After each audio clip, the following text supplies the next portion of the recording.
Ay. Okay na.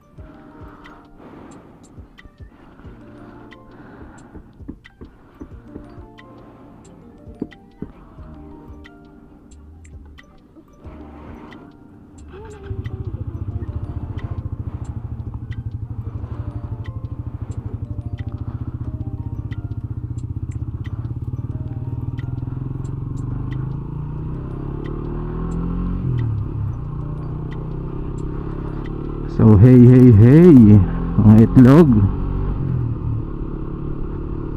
dito na ako nag-start ng vlog sa Silang Cavite. From QC pupunta kami Tagaytay. Wala naman kasi ako mapapakitang scenery sa inyo doon. Ito dito medyo maganda-ganda. Ayan I'm with my girlfriend. Today is not an ordinary day for us kasi today is our 10th year anniversary bilang girlfriend boyfriend. So happy 10th anniversary. Tatagaytay muna kami.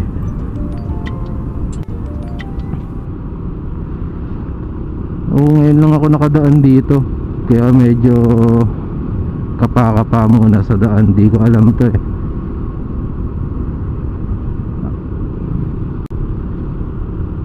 Gilid muna pala ako. Kakabit ko yung cellphone ko. Di ko kabisado yung daan.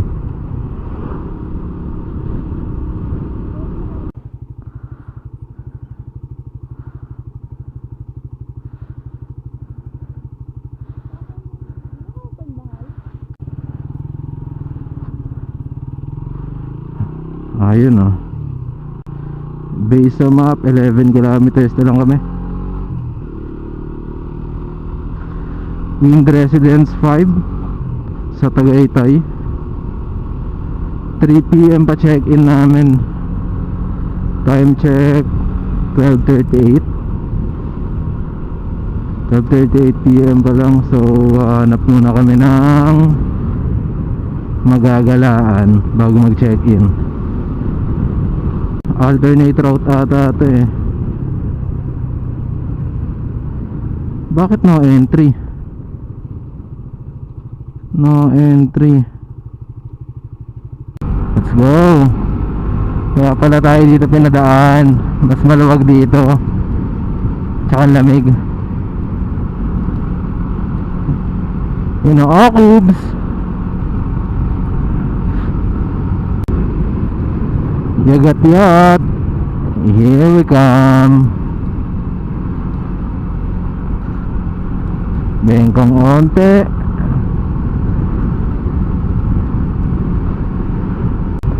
Stable pa gandang takbo, saglit lang yan. Hey, ganda.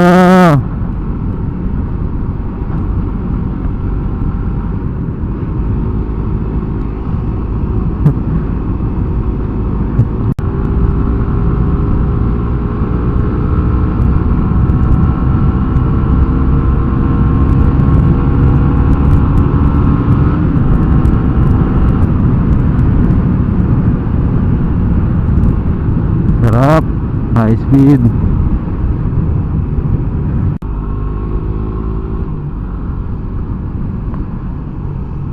Di kita malilimutan.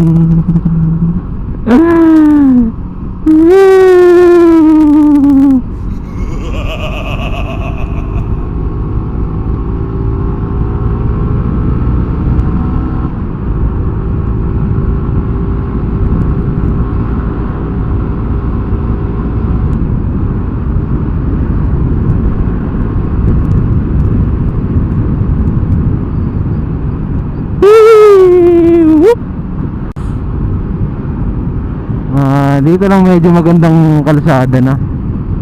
Medyo nakaka-enjoy na. Puro alternate route yung binibigay sa amin. May mga ginagawang daan kasi.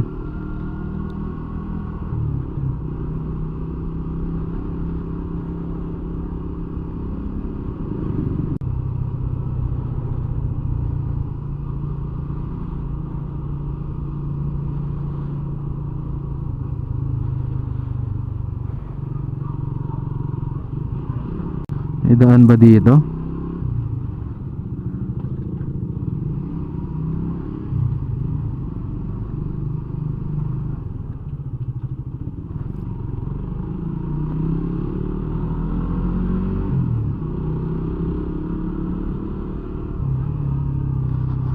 Kung saan binibigay na ito ni Google Map. Ngayon pa lang kasi kami pupunta dito ng service road ang daan eh.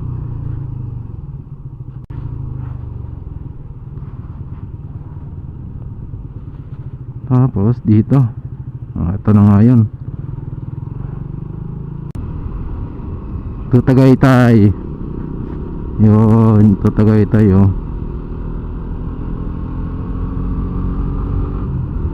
Na-review ko na nga pala yung last footage natin. Akala ko pangit kasi upon checking sa cellphone, may app kasi ito eh, kukonect mo yung camera sa application, then upon checking doon, tinignan ko yung footage, ang pangit. Yun yung akala ko. Pero pagka transfer ko ng file sa phone ko mismo, linaw pala no. So totoo nga yung sinasabi nila na low budget GoPro. Actually hindi pa mataas yung resolution ng settings ng video natin dun. What more, pag tinakasan pa natin mas malinaw pa.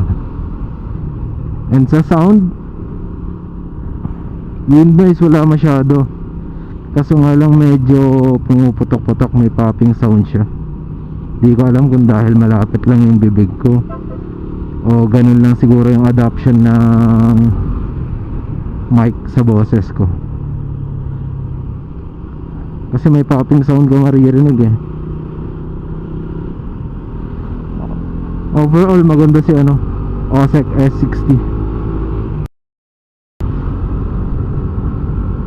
Para sa magbabalak mag-motovlog, ito ang starter pack. Pag binili mo kay ALX to, kompleto na to, motovlogging setup. Tsaka tinutukoy kong intercom last vlog, Eheyas yun. Itong gamit namin yun, Eheyas.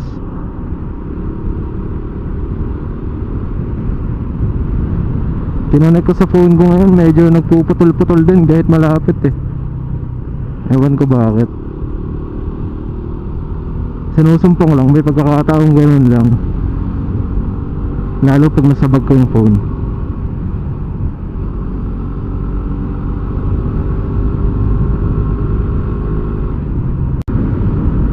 Jam Moto, nagpapa-shoutout, shoutout sa'yo.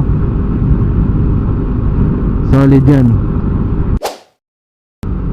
Ganda ng weather dito.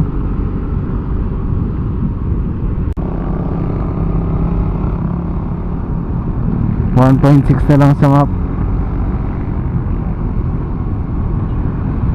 Isang bomba lang ni Denro yan pag si Denro nandito.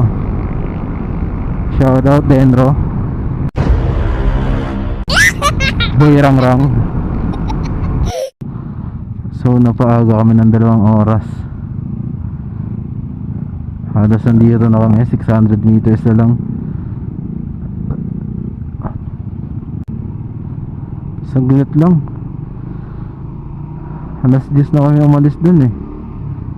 Kumain pa kami. Mga 2 oras lang siguro biyahe. QC to Tagaytay, service road ang daan. Ginalda Highway. Takot din ang traffic dito. May sinadya sa akin si JR Moto eh. People's Park daw. Ganda dito. Hanapin lang natin yung Tower 5. Kita nyo ba yan? Kita nyo yung view? Napaka-aliwalas, napaka peaceful ng paligid. Tanging mga naka-check-in lang dito sa Wind Residence yung nakakapasok ata dito. Ganda, ganda. Very good. Pag nahanap namin yung unit namin, room tour tayo. Sa parking na si Bebe Boy. Layo niya sa Tower 5 no. Ayun pa yung Tower 5 bata. Dito tayo daan.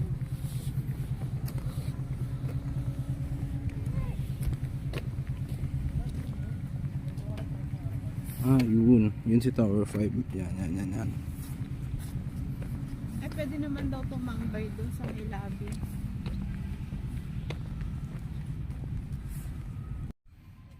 Yun, may court din sila oh. Siguro pwede maglaro yung mga naka-check-in dito. Maglaro ka dyan para pumayat ka. Pine tree. Di siya malamig ngayon pero sakto lang. Nandito na tayo sa Wind Residence Tower 5. Pasok tayo sa kwarto 1228. Samahan niya ako. Yan.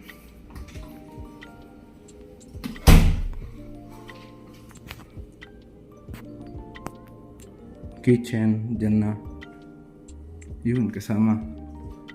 Dining. Meron tayong living. CR. Okay naman. Linis. May heater pa.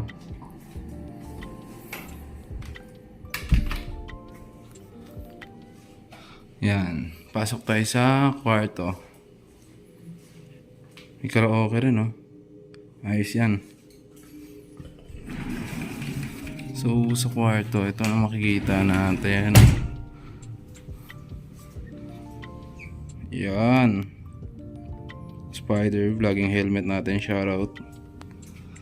And pinakamagandang part, balcony. Balcony natin. Hi! Yan. Ito pinakamagandang part dito. Kita mo yung view. Ganda no? Hey! Solid. Kape sa umaga. Alak sa gabi. Nice! Pakaganda. Check out na kami mga itlog. Punta kami ngayon ng Picnic Grove. Pagbigyan ko tong isa. Tsaka para makapasyal na rin. Sayang araw eh. After nito trabaho na naman. Ito kaso lagi dito eh, laging traffic eh.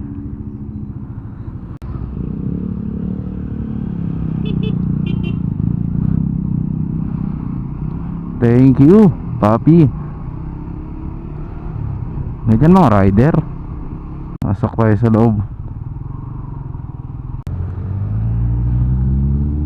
Ano pa Metro Manila sa traffic. Yun, so binigay na ata ng enforcer to kabilang lane. Ewan ko bakit. Ginawa siguro nilang one way. Yan, masakop ba ang 4 na lane eh. Di ko ulit sana upload to. Kaso sayang ulit eh. Kasi ang taas naman ng angle ko ngayon kanina. Ngayon in-adjust ko ulit. Check natin kung okay yung footage mamaya pag nakarating ako sa destination. Kahapon ang init no. Ngayon kahit mainit yung araw, malamig naman yung hangin. Grabe. So binigay pala talaga ng mga enforcer yung way na yun. One way tayo dun. Tapos pinastop nila yung way papunta dito ngayon. Itong kabilang side naman ang mag-one way papunta dun.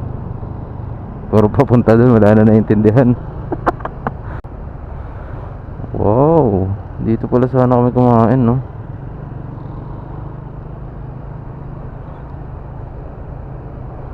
Angas.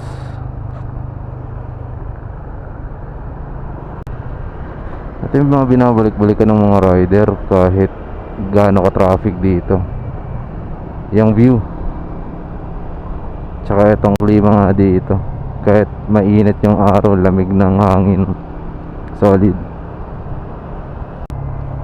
Based on map, medyo mabilis-bilis tayo. 5.7 kilometers. Kulay blue eh. Dito na tayo sa Picnic Grove mga itlog. Saan kaya ang parking?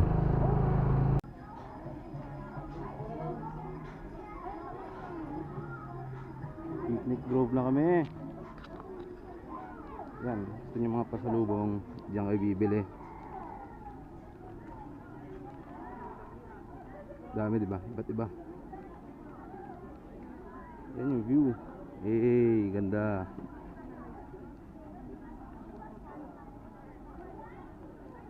Zipline sa taas, oh. Yung zipline. Eh. Zipline tayo. Gandun. Angas.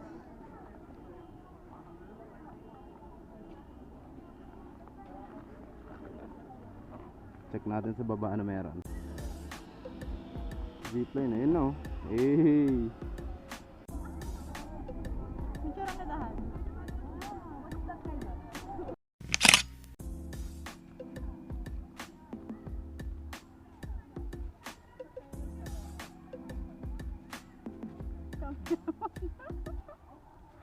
Cameraman ah.